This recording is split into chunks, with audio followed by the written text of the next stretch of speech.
Assalamualaikum warahmatullahi wabarakatuh. Mari klik subscribe di channel ini dan aktifkan tanda loncengnya untuk mendapatkan update pemberitahuan di video berikutnya.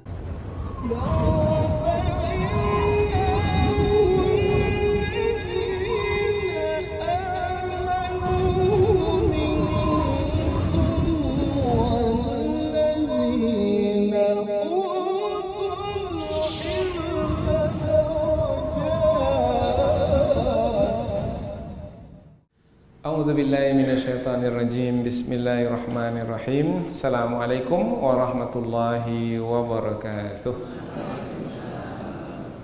Alhamdulillahi rabbil alamin wa bihi nasta'in ala umurid dunya waddin, nasta'inuhu wa nastaghfiruh wa na'udzu billahi min shururi anfusina wa min sayyiati a'malina.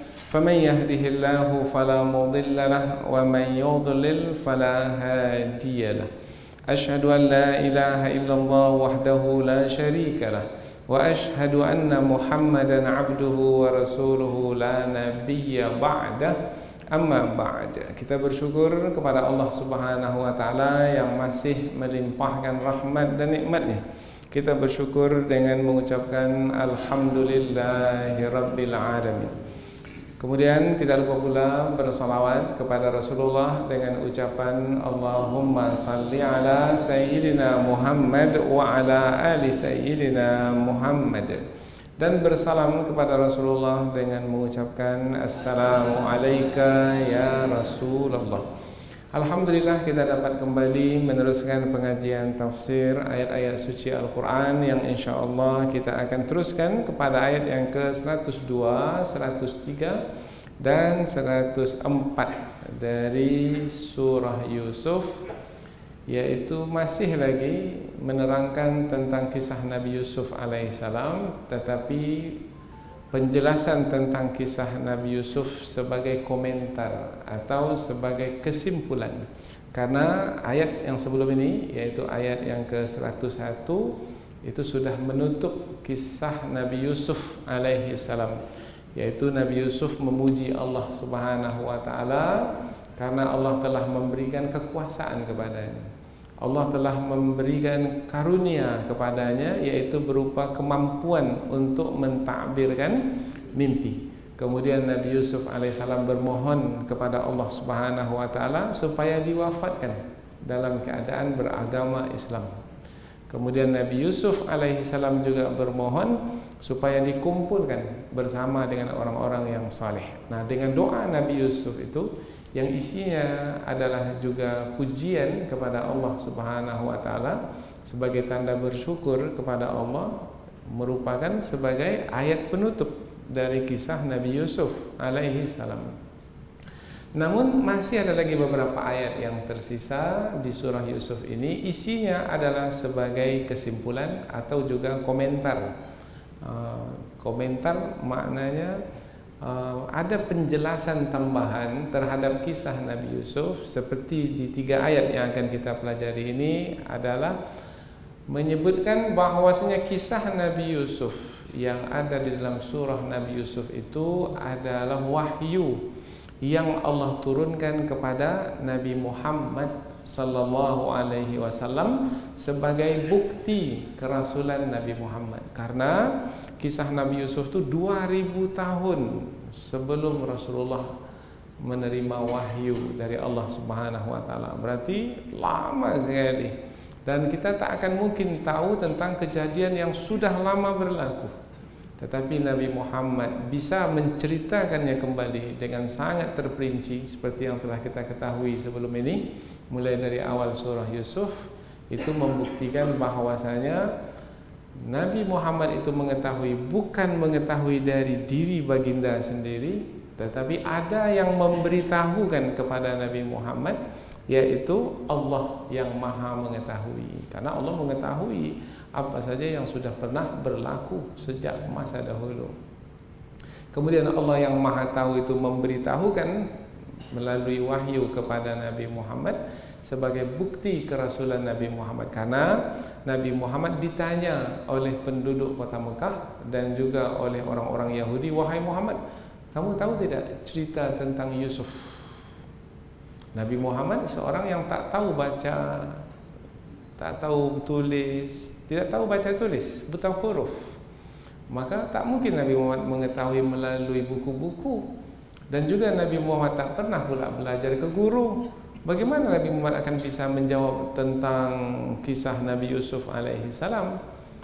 Tetapi karena Nabi Muhammad adalah seorang Rasul, Nabi Muhammad menerima wahyu, Nabi Muhammad mampu memberikan jawaban ke atas pertanyaan siapa itu Nabi Yusuf, bagaimana kisah Nabi Yusuf, kemudian perjalanan hidup Nabi Yusuf dengan sangat terperinci membuktikan bahwasanya Nabi Muhammad adalah seorang Rasul karena kemampuan Rasulullah menyampaikan tentang kisah Nabi Yusuf dengan detil itu adalah karena Rasulullah menerima wahyu dari Allah. Maka ayat yang akan kita pelajari ini menyebutkan kisah Yusuf itu adalah yang kami wahyukan kepadamu wahai Muhammad, dari sebahagian perkara yang gaib. Yang gaib maknanya yang tidak mampu dicapai oleh panca indera manusia. Nah, ia adalah sebagai bukti kerasulan Nabi Muhammad, disebut juga sebagai mukjizat. Mukjizat maknanya melemahkan. Mukjizat isim fa'il maknanya melemahkan. Berarti kalau disebut melemahkan berarti ada orang yang menentang Nabi Muhammad, ada. Orang-orang kafir yang ada di kota Mekah itu menentang Nabi Muhammad. Orang-orang Yahudi juga menentang Nabi Muhammad, tak mau beriman kepada Nabi Muhammad. Yang Rasulullah sampaikan itu kebenaran, mereka menolaknya, mereka tak mau menerimanya. Tetapi dengan wahyu yang disampaikan oleh baginda Rasulullah, semestinya mereka tidak ada alasan lagi untuk menolak. Maka Al-Quran yang turun sebagai mukjizat itu melemahkan mereka yang menolak kebenaran. Sebenarnya tidak ada lagi alasan untuk menolak kebenaran. Nah, Nabi Muhammad bersungguh-sungguh bagaimana orang-orang yang ada di kota Mekah itu beriman, orang-orang Yahudi beriman. Nah, Rasulullah bersungguh-sungguh supaya manusia beriman. Nah, dengan ayat Al-Quran yang diturunkan tentang kisah Nabi Yusuf yang terperinci itu, Rasulullah berharap mereka beriman. Rupanya mereka tidak juga beriman. Mereka sudah bertanya, kemudian yang mereka tanyakan dijawab, dan jawaban itu pula terperinci, dan mereka tak mampu untuk menolaknya. Bahkan orang-orang Yahudi berkomentar sesama mereka, ini yang disampaikan oleh Muhammad itu sama seperti yang ada dalam kitab suci kita. Padahal dia tak tahu membaca dan tulis, dan dia tak pernah berguru. Macam mana dia bisa tahu apa yang ada dalam kitab suci kita ini? Karena disebutkan juga tentang kisah Nabi Yusuf di dalam Taurat, nah di dalam Injil. Nah, bagaimana Muhammad itu bisa mengetahui? Oh, itu pasti menerima wahyu dari Allah. Semestinya mereka segera beriman kepada Rasulullah, tetapi mereka tidak juga beriman. Nah, ini disebutkan dalam ayat yang kedua dari 3 ayat yang kita pelajari ini, yaitu ayat 102. Jadi Rasulullah menjadi sedih. Ya, sedih juga. Sudah sungguh-sungguh menyampaikan kebenaran, dan yang mendengarkan kebenaran itu tidak ada alasan untuk menolak kebenaran, karena kebenaran itu terang dan jelas sekali. Betul-betul yang disampaikan oleh Rasulullah adalah seperti yang mereka ketahui di dalam kitab suci mereka. Ini bagi kalangan orang Yahudi dan Nasrani. Maka Rasulullah menjadi sedih, ya menjadi sedih. Tapi Allah menggembirakan Rasul atau menghibur Rasul di ayat yang ke-104, yaitu wahai Muhammad, kamu jangan sedih mereka tidak beriman meskipun mereka sudah mengetahui kebenaran. Karena yang membuat mereka beriman itu adalah Allah. Apabila Allah memberikan hidayah kepada mereka, mereka beriman. Nah, Allah tidak memberikan hidayah pada mereka karena memang mereka tidak layak untuk diberi hidayah. Maka kamu jangan sedih wahai Muhammad. Tugasmu adalah menyampaikan kebenaran, tidak lebih dari itu. Tugasmu adalah menyampaikan kebenaran. Dan kamu dalam menyampaikan kebenaran tidak meminta upah, tidak mengharapkan upah. Jadi semata-mata kamu menyampaikan kebenaran karena memang tugasmu sebagai Rasul menyampaikan kebenaran. Yang isinya di dalam yaitu apabila kisah berkaitan dengan Nabi Yusuf alaihissalam, isinya di dalam adalah pengajaran bagi manusia. Maka apabila manusia menerimanya, menerima kebenaran yaitu tentang kisah Nabi Yusuf alaihissalam, kebaikan kembali kepada diri mereka. Mereka menolaknya, maka kerugian mereka juga yang akan menanggungnya. Nah, inilah dia 3 ayat yang akan kita pelajari, dan selanjutnya kita akan membaca ayat ini terlebih dahulu dan menerjemahkannya. Selepas itu barulah kita menafsirkan ayat dengan lebih terperinci. Allah berfirman, A'udzubillahi minasyaitonirrajim. Bismillahirrahmanirrahim. Dzalika min amba'il ghaibi nuhihi ilaik. Wa ma kunta ladaihim idh ajma'u amrahum wa hum yamkurun. Wa ma aktsarun nasi walau harasta bimu'minin. Wa ma tas'aluhum alaihi min ajr. In huwa illa dzikrul lil alamin. Allah berfirman, dzalika itu maknanya itu kisah, itu pemberitahuan tentang kisah Nabi Yusuf alaihi salam. Jadi selepas kisah itu disampaikan panjang lebar dari awal surah Yusuf sampai ayat sebelum ini, maka lanjutannya adalah itu kisah Yusuf itu min amba'il ghaib, sebahagian dari berita gaib karena tak mampu dicapai oleh manusia, yang telah lama berlalu dan tidak lagi diketahui oleh manusia, menjadi perkara yang gaib. Yang akan datang pun juga menjadi perkara yang gaib.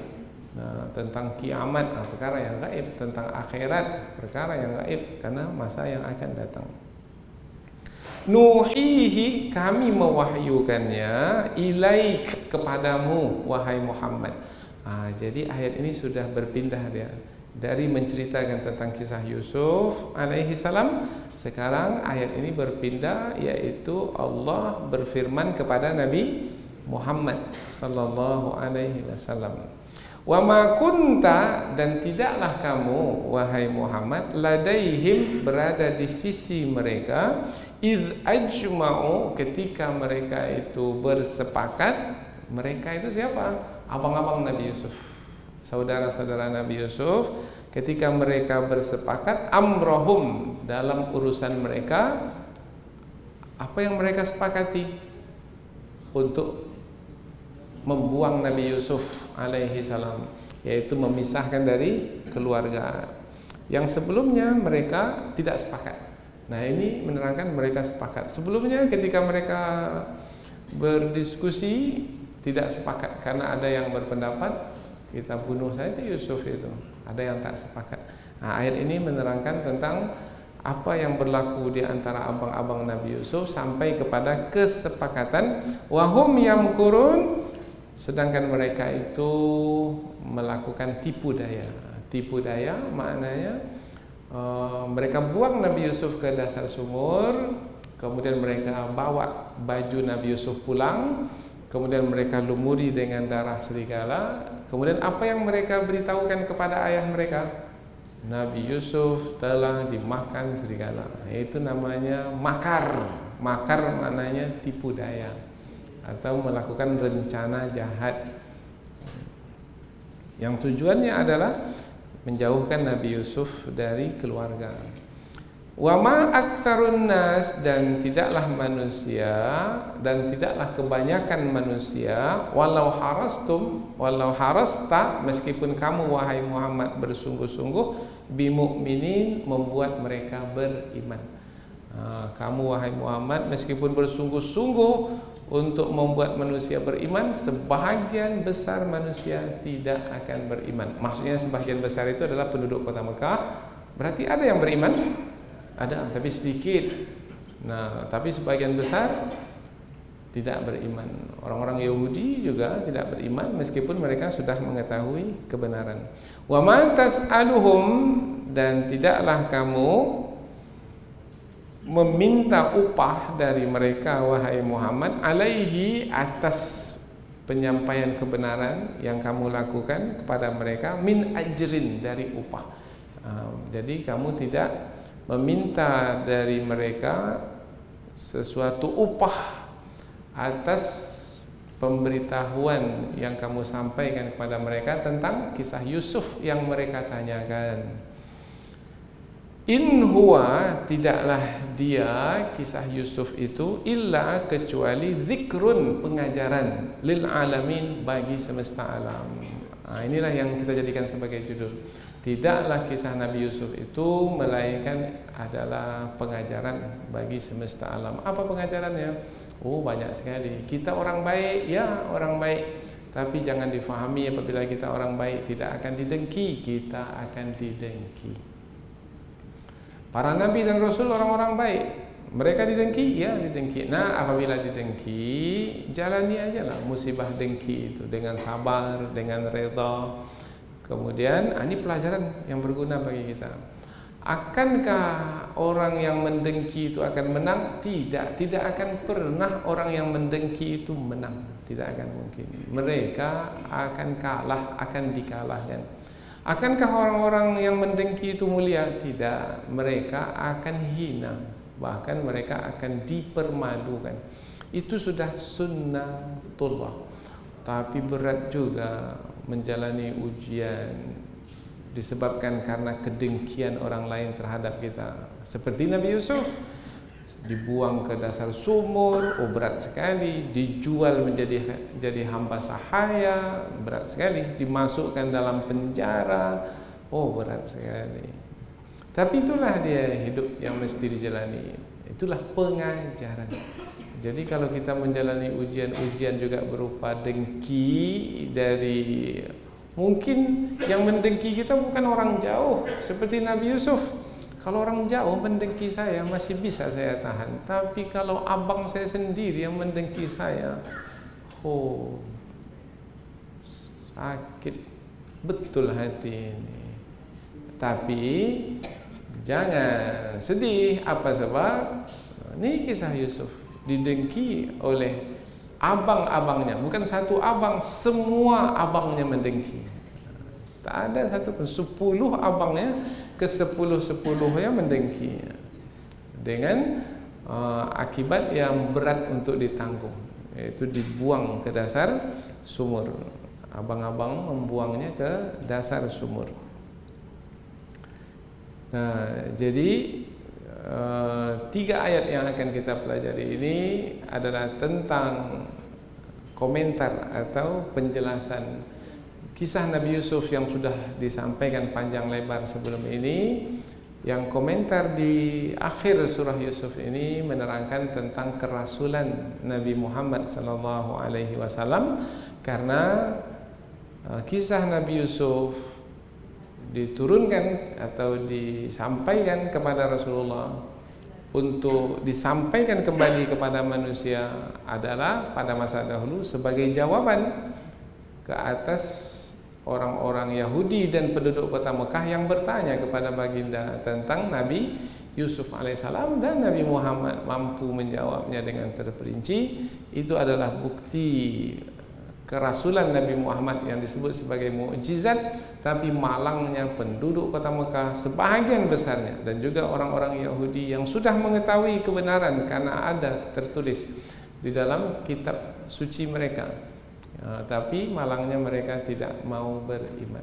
Nabi sedih, tetapi Nabi dihibur oleh Allah Subhanahu wa taala, karena tugas baginda hanyalah sebagai menyampaikan kebenaran. Bukanlah tugas baginda memastikan orang yang mendengar kebenaran itu beriman. Tidak.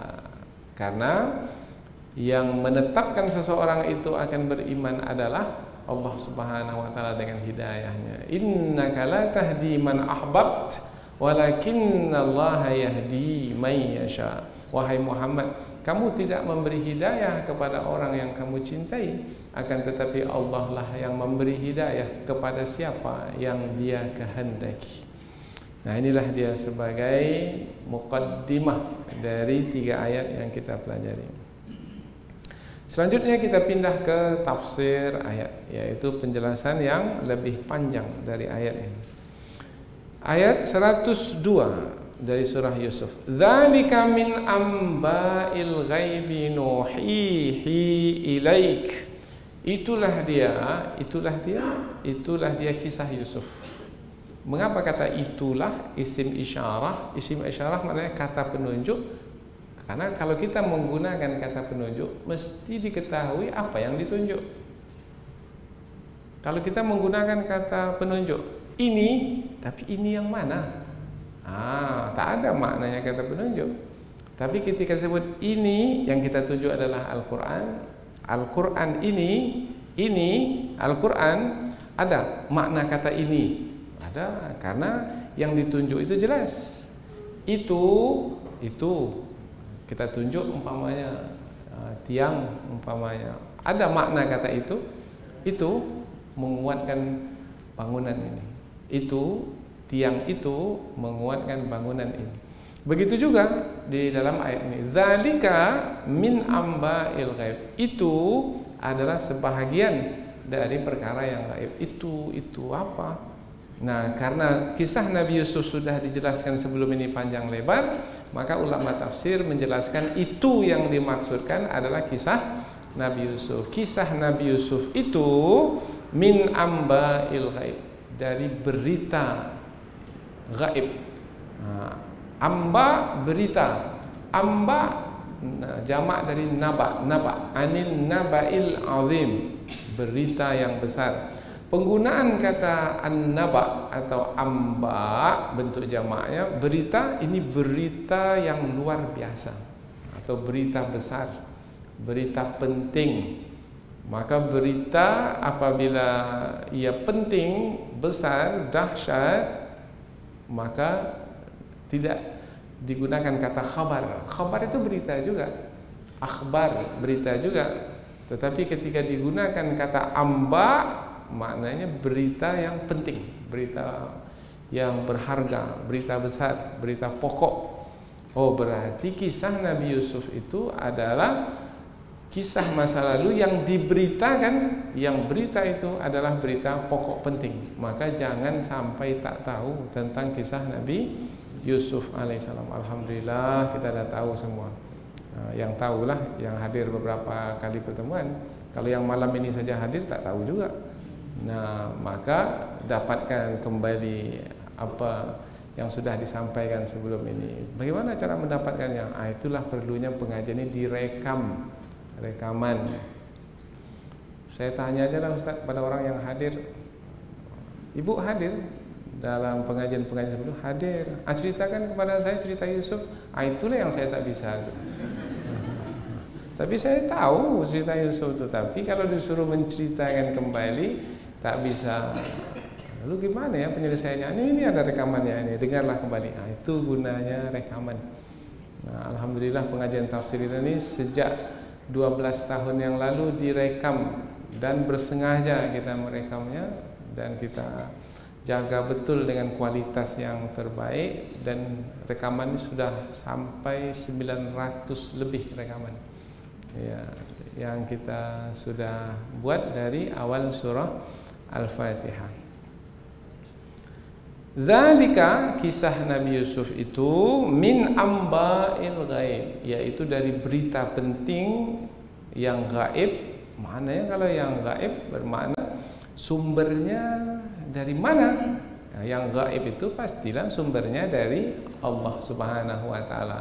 Adakah yang gaib itu sumbernya dari setan? Tidak. Apa sebab? Setan tidak mengetahui yang gaib. Yang mengetahui yang gaib itu hanyalah Allah Subhanahu wa taala. Itulah dia berita dari yang gaib atau berita gaib, nuhihi ilaika, yang kami wahyukan kepadamu. Nuhihi, kami wahyukan berita itu. Kami siapa? Allah Ta'ala. Wahyukan. Berarti apabila Allah mewahyukan ilaika kepadamu wahai Muhammad, bermakna yang menerima wahyu itu manusia biasa atau Rasul? Rasul. Manusia, tetapi manusia yang dipilih oleh Allah Subhanahu wa taala, karena tidak semua manusia dipilih oleh Allah menjadi rasul. Nah, ada manusia yang dipilih oleh Allah menjadi rasul yang disebutkan dalam Al-Qur'an, berapa jumlahnya? 25 rasul.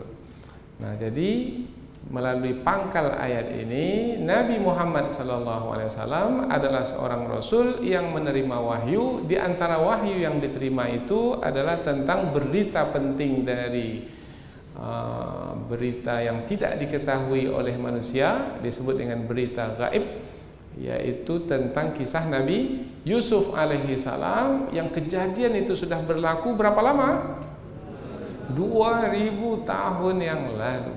Subhanallah. Itu pada masa Nabi Muhammad menerima wahyu. Kalau sampai sekarang berapa lama? Tambah lagi ya. Tambah lagi sekian. Oh, berarti sudah lama sekali. Dan kita sekarang ini mengetahui tentang kisah Nabi Yusuf yang terperinci itu. Dari mana kita tahu? Dari Al-Quran. Maka kalau kisah cerita-cerita Nabi yang dahulu itu kita dapatkan bukan dari Al-Quran, maka kita tidak mempercayainya atau kita meragukannya, karena boleh jadi tidak seperti itu yang berlaku. Karena selain Al-Quran itu sudah tidak kita percayai lagi keasliannya. Taurat, Injil umpamanya sudah dirubah-rubah, ada yang ditambah, ada yang dikurang. Fawailul lilladzina yaktubuna alkitaba biaydihim. Celakalah orang yang menulis kitab suci dengan tangan mereka. Siapa? Pendeta-pendeta Yahudi dan pendeta-pendeta Nasrani. Maka kitab suci Taurat dan Injil sudah diangkat oleh Allah Ta'ala. Jadi kalau ada juga sekarang, itu adalah yang palsu. Dan Allah tidak menjaga yang pernah dulu diturunkan kepada Nabi Musa dan Nabi Isa. Dan yang Allah jaga adalah Al-Quran. Inna nahnu nazzalna dzikra wa inna lahu lahafidhun. Sesungguhnya kami yang menurunkan Al-Quran itu dan kami yang menjaga atau memeliharanya. Wa ma kunta ladaihim id ajma'u amrahum. Ayat ini sebagai penegasan dari pangkal ayat tadi. Dan kamu wahai Muhammad tidak berada di sisi mereka ketika mereka bersepakat, yaitu kesepakatan mereka untuk membunuh pada awalnya, untuk membuang Nabi Yusuf alaihissalam, yang pada awalnya mereka ada yang berpendapat untuk membunuh Nabi Yusuf alaihissalam. Kamu tak ada di sisi mereka wahai Muhammad, karena kejadian ini sudah lama berlaku. Jadi ketika kamu tidak ada, tak mungkin kamu tidak ada di sisi mereka, maka tak mungkin kamu mampu menceritakannya. Tapi bisa juga kamu menceritakannya karena kamu mendapat wahyu. Berarti adalah penegasan Nabi Muhammad sebagai Rasul. Dan tidaklah kamu wahai Muhammad berada di sisi mereka ketika mereka bersepakat dalam urusan mereka, yaitu membuang adik mereka Yusuf. Wahum yamkurun, dan mereka melakukan rencana jahat, yaitu rencana jahat mereka adalah memisahkan Nabi Yusuf dari ahli keluarga mereka, khususnya dari ayah mereka yang sangat mencintai Nabi Yusuf alaihissalam. Jadi ayat ini menerangkan tentang Nabi Muhammad sebagai Rasul yang menerima wahyu. Di antara wahyu yang diterima oleh baginda Rasulullah adalah kisah tentang Nabi Yusuf alaihissalam dengan sangat terperinci dan dapat menjawab pertanyaan yang dikemukakan oleh penduduk kota Mekah dan juga orang-orang Yahudi. Ayat berikutnya. Wa ma aktsarun nas walau harasta bimu'minin. Dan kebanyakan manusia, meskipun kamu bersungguh-sungguh untuk membuat mereka beriman, mereka tidak akan beriman. Wahai Muhammad, kamu sudah menyampaikan kepada mereka jawaban dari pertanyaan mereka tentang Yusuf, dan kamu menyampaikannya dengan terperinci. Kamu bersungguh-sungguh menyampaikannya kepada mereka, tetapi mereka tidak juga beriman. Sebahagian mereka besar mereka tidak beriman. Ada yang beriman tapi sedikit. Nah, karena Rasulullah bersungguh-sungguh menyampaikan kebenaran, Rasulullah ingin semua mereka beriman atau sebahagian besar mereka beriman. Itu keinginan Rasul. Karena Rasul memiliki tabiat atau sifat ingin orang lain itu mendapat kebaikan. Dan semakin banyak orang mendapat kebaikan, Rasulullah semakin suka. Laqad ja'akum rasulun min anfusikum azizun 'alaihi ma 'anittum harisun 'alaikum. Haris sama dengan ayat ini. Haras maknanya sungguh-sungguh. Rasulullah sangat sungguh-sungguh sekali, bersungguh-sungguh dalam menyampaikan wahyu supaya manusia itu beriman. Rupanya tak juga beriman. Bagaimana kalau kita bersungguh-sungguh berdakwah? Bukan hanya kita ke masjid berdakwah, tapi kita ke rumah-rumah mereka kita berdakwah. Masuk kita ke rumah mereka berdakwah. Kita ketuk pintunya satu-satu. Boleh saya masuk? Sudah sungguh-sungguh kita berdakwah, bukan 1 hari 2 hari. Berpuluh tahun lamanya kita berdakwah. Hari ini kita ditolak, kita datang lagi besok. Kita sampaikan perkataan yang lemah lembut, penuh kasih sayang, dengan adab dan sopan santun, dibalas dengan perlakuan kasar. Bagaimana? Kita lanjutkan? Kita lanjutkan karena kita sungguh-sungguh. Begitu terus. Karena kita berharap mereka itu mau beriman, mau menerima kebaikan. Bagaimana perasaan hati kita? Sedih? Yang normal lah. Sedih? Kalau tak sedih itu tak normal itu. Karena kita berbuat kebajikan dan bersungguh-sungguh berbuat kebajikan, tetapi dibalas dengan keburukan. Sedih. Apa yang kita inginkan tak tercapai, kecewa juga. Nah, Rasulullah pun juga ada perasaan seperti itu. Tetapi Allah menghibur Rasul, yaitu dengan mengatakan, wa ma tas'aluhum alaihi min ajr. Kamu wahai Muhammad dalam menyampaikan kebenaran kepada mereka, bukannya kamu minta upah dari mereka, maka apa yang buat kamu sedih? Bukannya kamu meminta gaji dari mereka untuk kepentingan duniamu. Tidak, kamu hanya sebagai menjalankan tugas. Maka tak sepatutnya kamu sedih wahai Muhammad. Hiburan bagi Rasul. Kamu adalah sebagai yang menjalankan tugas. Apabila kamu sudah menjalankan tugas, sudah selesai. Berbahagialah kamu wahai Muhammad yang telah menjalankan tugas. Adapun mereka menerima atau tidak menerima, tidak ada lagi urusanmu wahai Muhammad.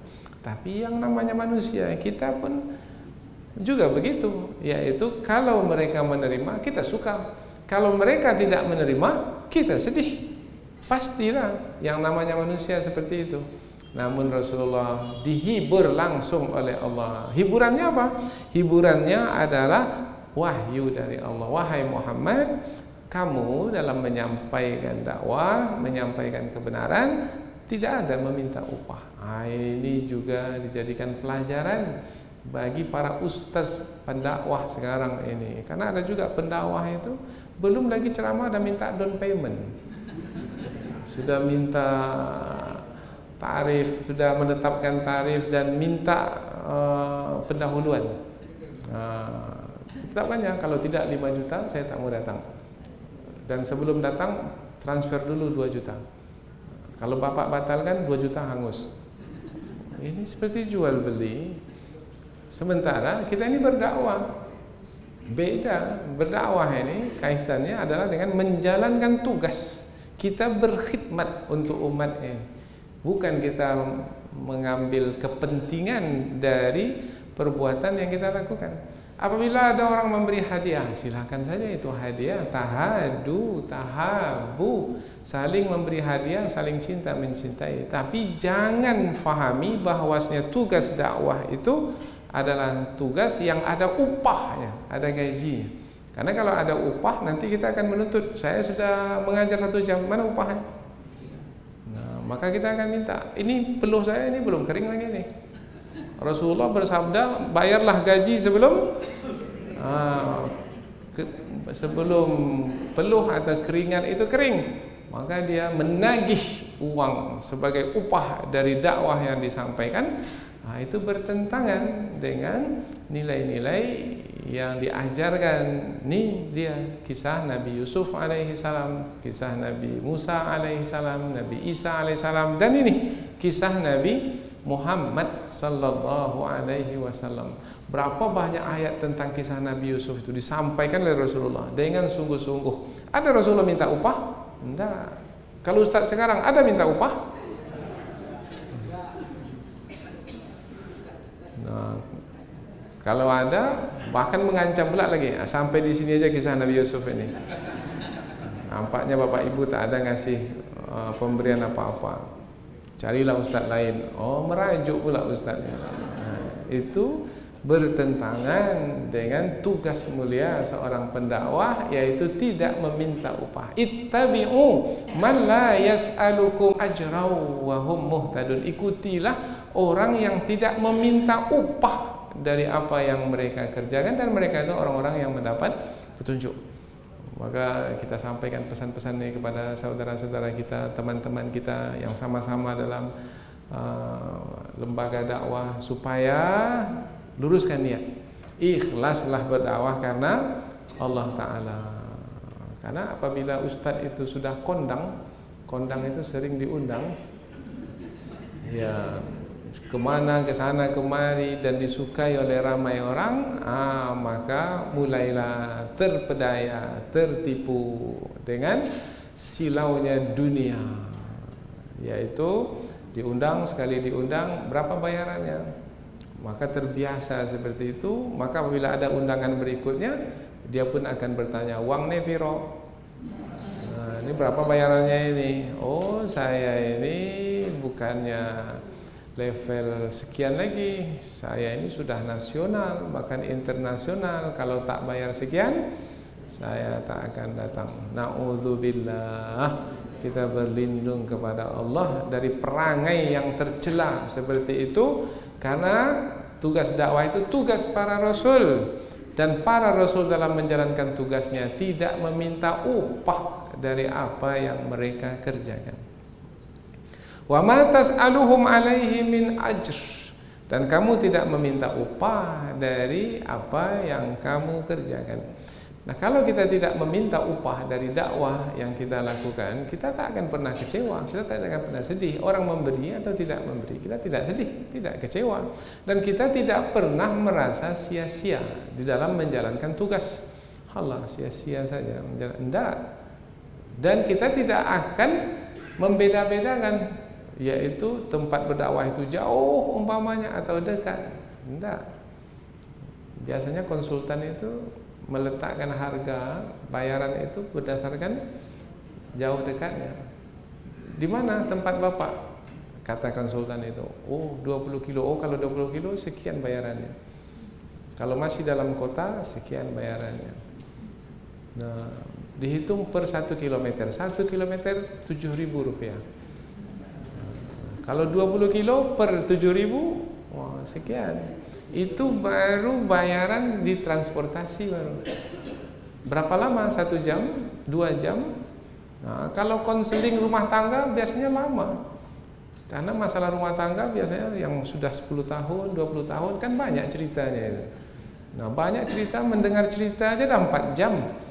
Nah, itu belum lagi menyampaikan solusi, memberikan pendapat. Maka apabila para pendakwah meminta upah, maka terbebankanlah umat itu.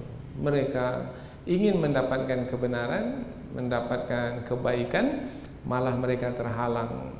Karena ada di antara mereka yang tak mampu untuk membeli, terbeban pula. Maka banyak juga jemaah, kami tak mau pergi ke masjid mendengar pengajian. Apa sebab? Untuk makan minum kami saja kami tak cukup. Nah, nanti kalau ikut majelis ilmu itu ada bakul berjalan, kotak infak. Kalau kami tak masuk kan malu kami. Nah, kami tak ada uang. Kalau begitu kami tak ikutlah majelis ilmu. Maka beberapa waktu yang lalu kita larang kotak infak itu berjalan di majelis ilmu. Tapi akhirnya berjalan juga karena tak ada lagi biaya untuk menjalankan masjid. Akhirnya berjalan juga. Ya. Mengapa? Karena kita tidak mau jemaah itu terbeban di dalam menghadiri majlis ilmu.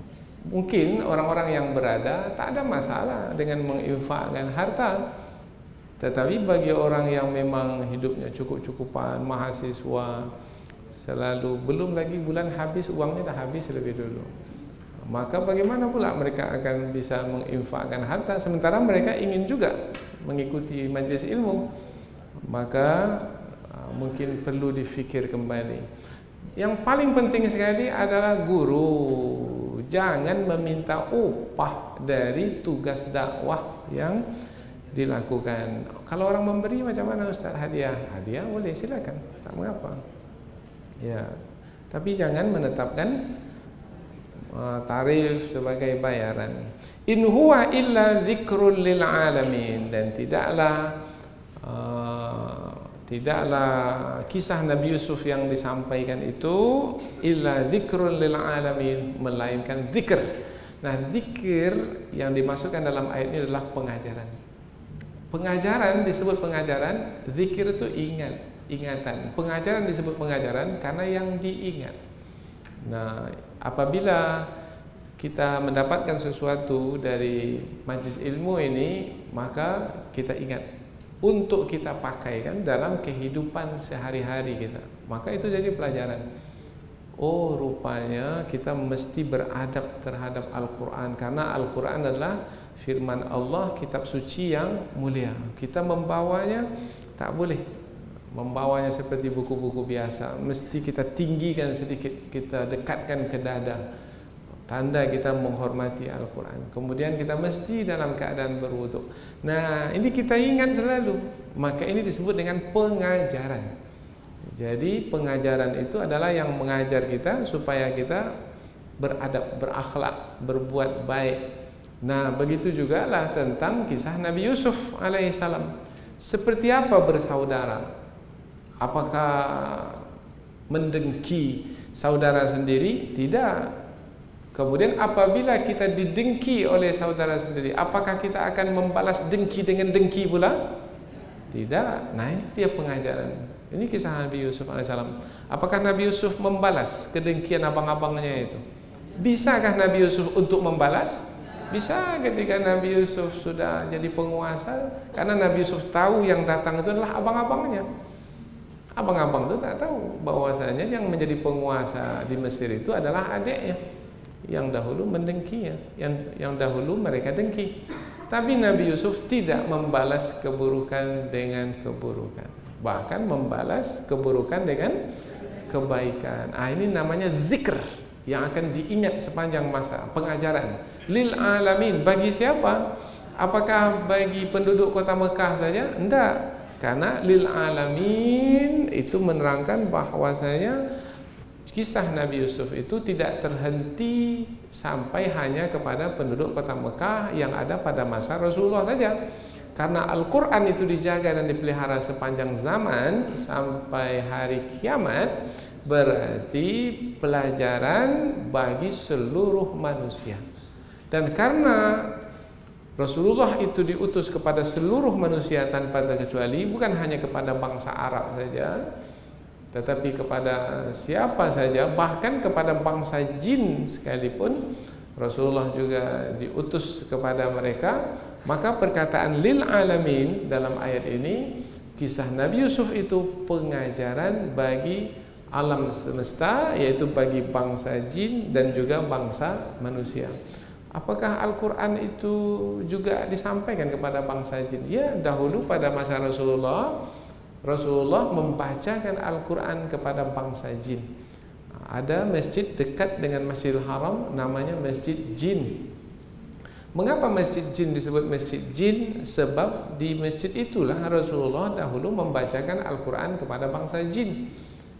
Yaitu kapan? Ketika Rasulullah pulang dari Taif. Ketika Rasulullah dilempari oleh orang-orang Taif dengan batu sampai luka-luka kaki Rasul. Kemudian Rasulullah sedih sekali kembali ke kota Mekah. Nah, dalam perjalanan kembali ke kota Mekah dari Taif, Rasulullah didatangi oleh bangsa jin yang beriman. Kemudian Rasulullah membacakan ayat Al-Quran kepada mereka, maka terhibur Rasul. Ketika bangsa manusia tak mau mendengar, di sana ada bangsa jin yang mendengar. Dan bangsa jin itu tak dapat kita lihat, tetapi mereka bisa melihat kita. Bangsa jin ada yang beriman, ada yang tidak beriman. Yang beriman suka hadir dalam majlis ilmu, dan yang kafir juga suka hadir dalam majlis ilmu. Tapi tujuannya mengganggu orang-orang yang hadir dalam majlis ilmu, membuat orang yang hadir itu di 10 menit pertama semangat, tapi selepas itu jadi malas. Nah, yang membuat malasnya itu adalah jin. Kata bangsa jin, lihat handphone, lihat handphone.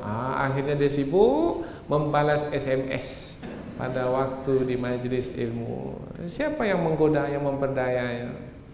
Itu jin-jin yang kafir ya. Nah, jin yang beriman ada juga, karena mereka juga diberi taklif beban oleh Allah Subhanahu wa taala, dan mereka minnal muslimun, di antara kami ada yang beragama Islam. Maka ada yang menyebut ada jin Islam, jin muslim, muslimah. Nah, mereka juga hadir. Jadi kita para ustaz, kita juga para jemaah, kalau dalam majlis ilmu itu nampak hadir sedikit sekali, jangan sedih. Boleh jadi ramai, tetapi yang meramaikannya adalah bangsa jin. Ini sekarang ini ramai di sini, bangsa jin. Cuma kita tak tahu. Nah, karena kita tidak dapat melihat mereka. Innahu yarakum huwa wa qabiluhu min haitsu la tarawnahum. Dia dan kabilahnya kaumnya, dia. Maksudnya bangsa jin itu melihat kamu, tapi kamu tidak bisa melihat mereka. Maka boleh jadi manusia sedikit yang mendengarkan pengajian yang kita sampaikan, tapi boleh jadi bangsa jin ramai yang maka apabila kita fahami bahwasanya ramai juga yang mendengar, maka kita tidak akan sedih. Jadi jangan lihat kepada bangsa manusia saja. Nah, apalagi sekarang ini ada streaming itu yaitu pengajian alam gaib namanya. Nah, karena kita mengaji di sini, orang yang ikut streaming itu tak tahu kita entah di mana-mana, mereka ikut mengaji. Yang hadir 1000 orang. Rupanya di streaming itu yang mengikuti 80.000 orang. Berarti sama dengan kita menyampaikan pengajian kepada 81.000 orang. Subhanallah. Nah, ini kehebatan teknologi pada hari ini. Begitu juga di kenyataan yang kita lalui sekarang ini, boleh jadi Al-Quran yang kita sampaikan itu didengar oleh alamin. Zikrun lil alamin, maknanya adalah pengajaran bagi semesta alam, bagi bangsa jin dan juga bangsa manusia. Maka berterima kasih sekali bangsa jin. Terima kasih wahai manusia, karena manusia yang menyampaikan ayat-ayat Al-Quran kepada mereka, Rasulullah yang menyampaikan dahulu kepada mereka, maka mereka sangat berterima kasih sekali. Maka mereka menanti sebenarnya kapan lagi pengajian ini. Cuma kita tak tahu mereka. Mereka tahu, kita tahu. Nah, boleh jadi mereka nanti akan membantu kita suatu ketika dengan izin Allah Subhanahu wa taala, tanpa kita memintanya. Kalau kita memintanya, itu sudah tak boleh. Biasanya ada manusia yang meminta kepada bangsa jin. Mereka itu adalah dukun. Innahu rijalun minal insi ya'udzuna birijalin minal jinni fazaduhum rahaqa. Sesungguhnya ada sebahagian dari bangsa manusia meminta tolong kepada sebahagian dari bangsa jin, maka bertambah-tambahlah durhakanya. Jadi ada bangsa jin, ada bangsa manusia. Nah, Al-Quran itu in huwa illa dzikrul lil alamin. Al-Quran itu khususnya adalah kisah Nabi Yusuf, itu adalah pelajaran bagi semesta alam. Ini 3 ayat yang kita pelajari menerangkan tentang kisah Nabi Yusuf alaihi salam. Adalah kisah yang sudah lama terjadi, tetapi diceritakan kembali oleh Allah kepada Nabi Muhammad sallallahu alaihi wasallam melalui wahyu, tujuannya adalah untuk menyampaikan kebenaran kepada penduduk kota Mekah khususnya pada masa dahulu, kemudian orang Yahudi yang bertanya, dan juga kepada alam semesta sampai kepada kita hari ini. Apabila kita perhatikan kisah Nabi Yusuf alaihi salam, Allah tetapkan dalam satu surah, tidak dipisah-pisah dan ditempatkan di surah-surah yang lain, tidak, di satu tempat ini. Beda dengan kisah-kisah yang lainnya, yaitu kisah Nabi Musa dipisah-pisah, kemudian tidak berurutan mulai dari kecil sampai besar, tidak. Tapi kalau kisah Nabi Yusuf berurutan, mulai dari Nabi Yusuf kecil, remaja, Nabi Yusuf di Palestina, kemudian sampailah di Mesir, dahulu dipisahkan, kemudian akhirnya disatukan kembali dengan ahli keluarga, dengan sangat terperinci sekali, berurutan. Untuk apa sebenarnya ini? Tujuannya adalah untuk menerangkan tentang perjalanan hidup. Ini dia Nabi Yusuf. Yang perjalanan hidup Nabi Yusuf itu akhir sekali adalah seperti yang diharapkan, yaitu berkumpul dengan ahli keluarga. Nabi Yusuf ingin berkumpul dengan ayahnya, ayahnya ingin berkumpul dengan Nabi Yusuf alaihi salam. Karena orang yang cinta mencintai ingin senantiasa, ingin selalu berkumpul, tak mau menjauh. Apabila menjauh terpisah, maka nanti akan sengsara, menderita.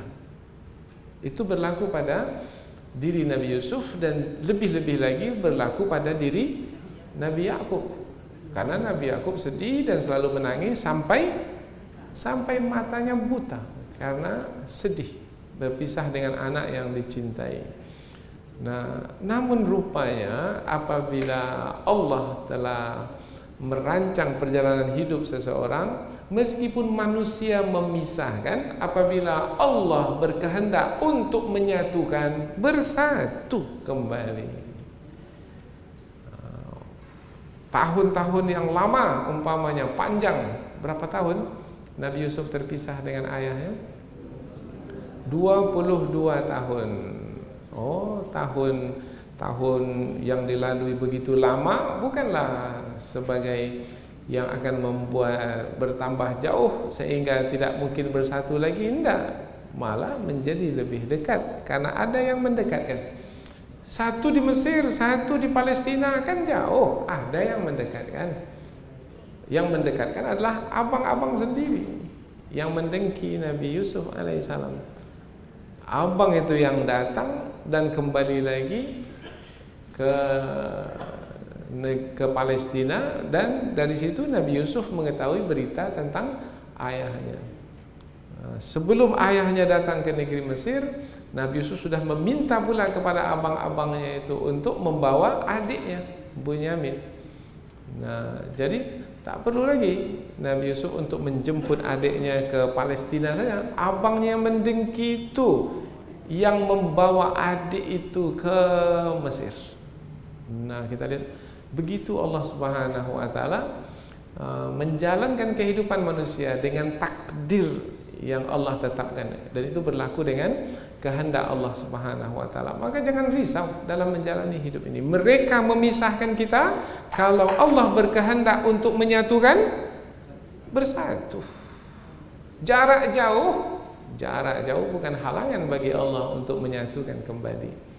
Waktu yang lama bukan halangan bagi Allah untuk menyatukan kembali. Oh, berarti dalam kisah-kisah itu yang paling penting sekali untuk kita ketahui dan terus dijadikan sebagai bekal memahami kisah sehingga mendapatkan pelajaran adalah nilai tauhid, yaitu mengesahkan Allah Subhanahu wa taala. Maka ujung dari kisah Nabi Yusuf itu, Nabi Yusuf memuji Allah, Rabbi, wahai Tuhanku, qad ataitani minal mulk, engkau telah berikan kepadaku sebahagian dari kekuasaan, wa 'allamtani min ta'wilil ahadits, dan engkau ajarkan kepadaku sebahagian dari mentakbir mimpi. Fatiras samawati wal ardh, engkau adalah pencipta langit dan bumi. Anta waliyyi fid dunya wal akhirah, engkau adalah penolongku, pelindungku di dunia ini dan di akhirat nanti.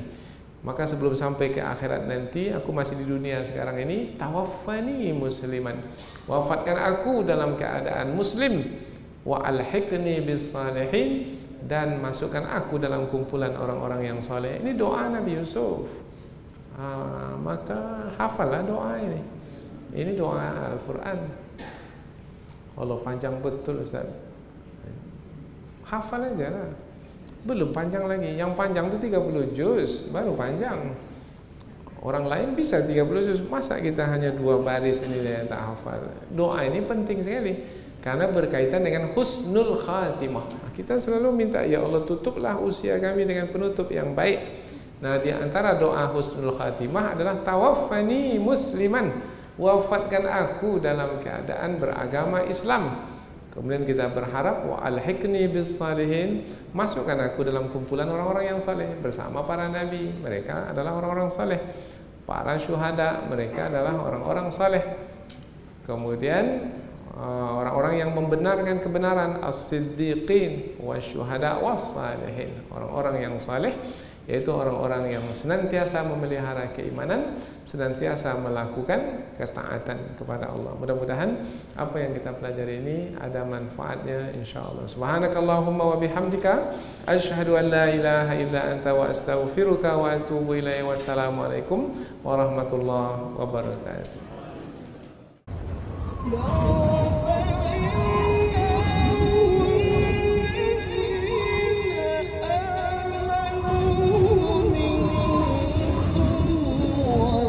الذين